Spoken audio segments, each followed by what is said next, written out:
యాదాద్రి భువనగిరి జిల్లా రామన్నపేట మండలం ఇంద్రపాల నగరం గ్రామంలో ఇందిరమ్మ ఇండ్ల గృహప్రవేశ కార్యక్రమం ఘనంగా జరిగింది. ఎర్వ గణేష్ మమత దంపతుల నూతన ఇంటి గృహప్రవేశ వేడుకల్లో నకరేకల్ ఎమ్మెల్యే వేముల వీరేశం ముఖ్య అతిథిగా పాల్గొన్నారు. ఈ సందర్భంగా ఎమ్మెల్యే పూజ కార్యక్రమంలో పాల్గొని కుటుంబ సభ్యులకు నూతన వస్త్రాలను బహుకరించారు. అనంతరం మాట్లాడుతూ గత ప్రభుత్వం 10 ఏళ్లలో ఒక్క ఇల్లు కూడా ఇవ్వలేదని ఆరోపించారు. కాంగ్రెస్ ప్రభుత్వం అధికారంలోకి వచ్చిన తర్వాత ప్రతి నియోజకవర్గంలో 3500 ఇండ్లు మంజూరు చేశామని తెలిపారు.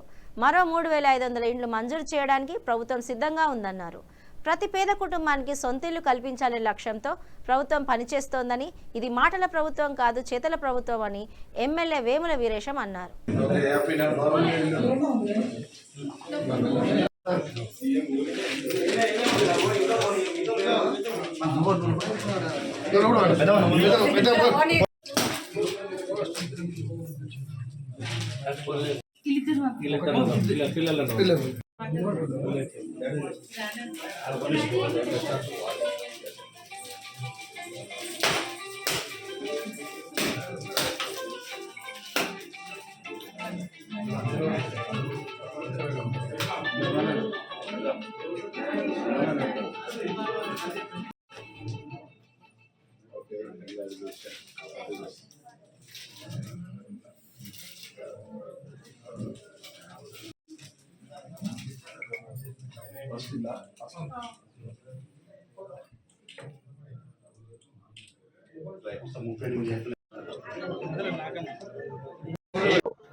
మమత గణేష్ ఇందిరమ్మ ఇల్లు గృహప్రవేశం చేయటం జరిగింది.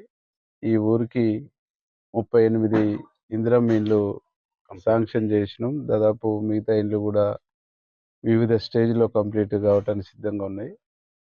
పేదవాడి కలైనటువంటి ఇందిరమ్మ ఇల్లు, ఇందిరమ్మ రాజ్యం వచ్చిన తర్వాత ఆనాడు ఇందిరమ్మ ఇల్లు వచ్చినాయి. గడిచిన 10 సంవత్సరాల్లో ఒక ఇల్లు కూడా రాలేదు. ఇల్లు లేక పేదవాళ్ళంతా బాధపడుతున్నటువంటి పరిస్థితిలో గౌరవ ముఖ్యమంత్రి రేవంత్ రెడ్డి గారు ప్రజాపాలనలో ఇందిరమ్మ ఇండ్లు ఈ ఊరికి 38 ఇవ్వటం జరిగింది. ఒక అద్భుతంగా మమతా గణేష్ వాళ్ళ కళ అయినటువంటి ఇల్లును పూర్తి చేసుకున్నారు. ఈరోజు మా ద్వారా రిబ్బన్ కట్ చేసి వాళ్ళు గృహప్రవేశం చేయటం అనేటువంటిది చాలా సంతోషంగా, ఆనందంగా ఉంది. ఇంకా ఈ నియోజకవర్గంలో 3500 ఇండ్లు మొదటి విడతగా ఇచ్చినాం. సెకండ్ విడత కూడా మరొక 3500 ఇండ్లు ప్రభుత్వం వైపు నుంచి 2 నెలల్లో ఇవ్వబోతా ఉన్నాం. అంటే గడిచిన ప్రభుత్వానికి ఈ ప్రభుత్వానికి తేడా, 2 సంవత్సరాలు పూర్తయినటువంటి సందర్భంలో మరొక 3500 ఇండ్లు అంటే 7 మొదటి విడత ఇచ్చిన 3500, ఇప్పుడు వచ్చేటువంటి 3500 అంటే 7000 ఇండ్లు ఏకకాలంలో ఇస్తున్నటువంటి ప్రభుత్వంగా ఈ ప్రభుత్వం ముందుకు పోతా ఉంది. కాబట్టి ఈ నియోజకవర్గంలో ఉన్న ఇల్లు లేని పేదవాళ్ళందరికీ కూడా మీరు భరోసాగా ఉండండి. గౌరవ ముఖ్యమంత్రి రేవంత్ రెడ్డి గారి ప్రభుత్వం ఉంది. ఆ ప్రభుత్వం ఆశీస్సులతో మీకు ఇల్లు లేని పేదవాళ్ళందరికీ కూడా విడతల వారీగా, ఇప్పుడు సెకండ్ విడత అయిన తర్వాత 3వ విడత కూడా ఉంటుంది, 3వ విడత తర్వాత 4వ విడత కూడా ఉంటుంది. విడతల వారీగా ప్రతి పేదవాడికి ఇల్లు ఇచ్చేటువంటి బాధ్యత మేము తీసుకుంటాం. మమతా గణేష్ కూడా ప్రభుత్వం తరపు